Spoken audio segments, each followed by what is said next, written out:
प्रिय भाइयों और बहनों, आज हम ख्रीस्त राजा का त्योहार मनाते हैं और सुसमाचार में हम देखते हैं कि पिलातुस के सामने खड़े यीशु के साथ उनके वार्तालाप को प्रदर्शित करता है।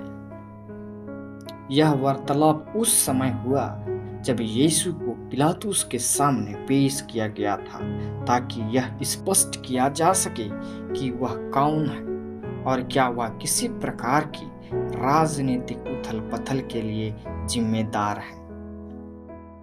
सुसमाचार की शुरुआत पिलातुस के सवाल से होती है, क्या तू यहूदियों का राजा हो? पिलातुस इस सवाल से यह जानने की कोशिश कर रहे थे, क्या यीशु उस समय की यहूदी राजनीति के खिलाफ कुछ कर रहे थे या नहीं, क्योंकि यहूदी नेताओं ने उन्हें पकड़वाया था और आरोप लगाया था कि वह राजा होने का दावा कर रहे हैं। इस सवाल का जवाब देने के बजाय यीशु पिलातुस से यह सवाल करते हैं, क्या तुम इस बात को अपनी ओर से कहते हो या दूसरों ने तुझे मेरे विषय में कहने को कहा है? यह सवाल पिलातुस को यह सोचने पर मजबूर करता है कि वह सत्य को जानने के बजाय एक आरोप की सुनवाई कर रहे हैं। यहाँ यीशु का रवैया बहुत ही रोचक है। वह पिलातुस से सवाल करते हैं क्योंकि वह चाहते हैं कि पिलातुस अपने दिल और दिमाग से विचार करे कि वह किसके बारे में बात कर रहे हैं। यीशु अपने बारे में कोई राजनीतिक दावा नहीं करते, बल्कि वह उस समय सत्य के बारे में बात करते हैं जो उनका मुख्य उद्देश्य है। यीशु ने कहा, मेरा राज्य इस संसार से नहीं है। इसका मतलब है कि उनका राज्य कोई भौतिक राज्य नहीं है, कोई सांसारिक राज्य नहीं है, बल्कि यह एक आत्मिक और दिव्य राज्य है। उनका राज्य सत्य पर आधारित है और वह सत्य ही जो उन्हें पिलातुस के सामने खड़ा कर रहा है। जब पिलातुस यीशु से पूछते हैं सत्य क्या है, तो यह सवाल पूरी तरह से अप्रत्याशित होता है। पिलातुस ने केवल शाब्दिक रूप से सवाल पूछा, क्योंकि वह सच्चाई को जानने के बजाय यह जानना चाहते थे कि क्या यीशु किसी राजनीतिक षड्यंत्र का हिस्सा है।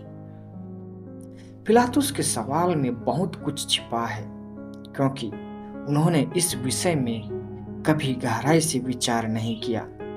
वह सत्य के प्रति निरुत्साहित थे और इसलिए यीशु के उत्तर को समझने में सक्षम नहीं हो सके। सुसमाचार हमें सत्य की महिमा का वर्णन करने के लिए संदेश देते हैं। यहाँ पर यीशु हमें यह सिखाते हैं कि सत्य केवल एक अवधारणा नहीं है, बल्कि एक जीवित और शाश्वत वास्तविकता है।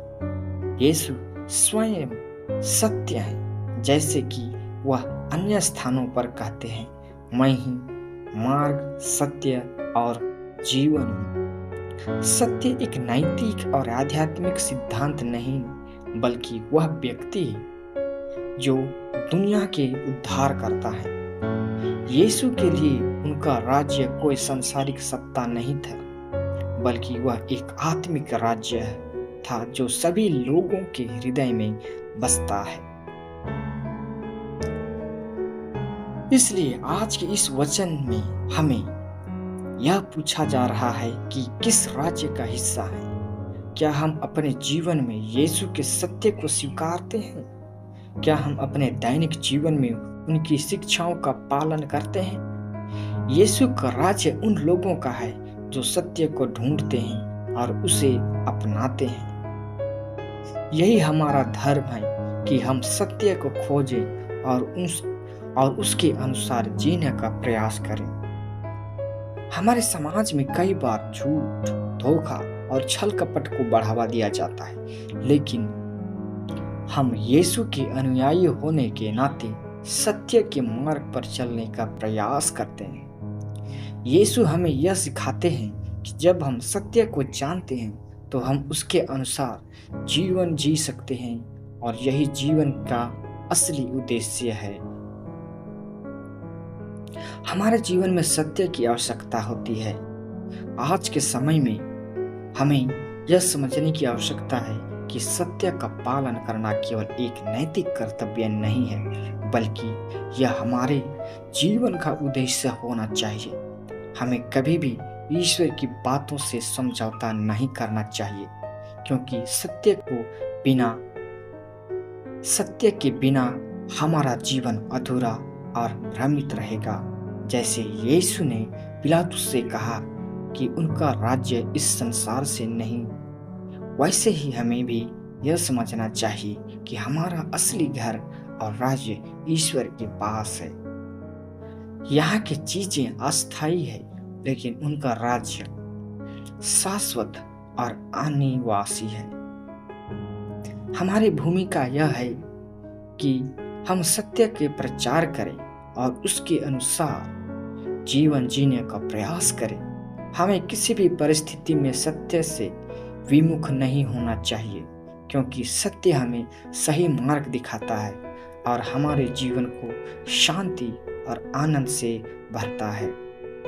प्रिय भाइयों और बहनों, आज का सुसमाचार हमसे यह प्रश्न पूछ रहा है कि क्या हम सत्य को पहचानते हैं, और क्या हम उस सत्य के साथ अपने जीवन को जी रहे हैं? क्या हम उस राज्य का हिस्सा हैं जिसे यीशु ने स्थापित किया है? यह राज्य केवल सांसारिक सत्ता का नहीं, बल्कि आत्मिक और शाश्वत सत्य का है। हम सभी को यह समझने की आवश्यकता है कि केवल सत्य ही हमें शांति, सुख और मुक्तिदायक जीवन दे सकता है। आज हम यीशु के मार्ग का अनुसरण करने का संकल्प लें और सत्य के प्रकाश में अपने जीवन को जीने का प्रयास करें। ईश्वर हमें अपने राज्य में स्थान देने की कृपा दे। आमीन।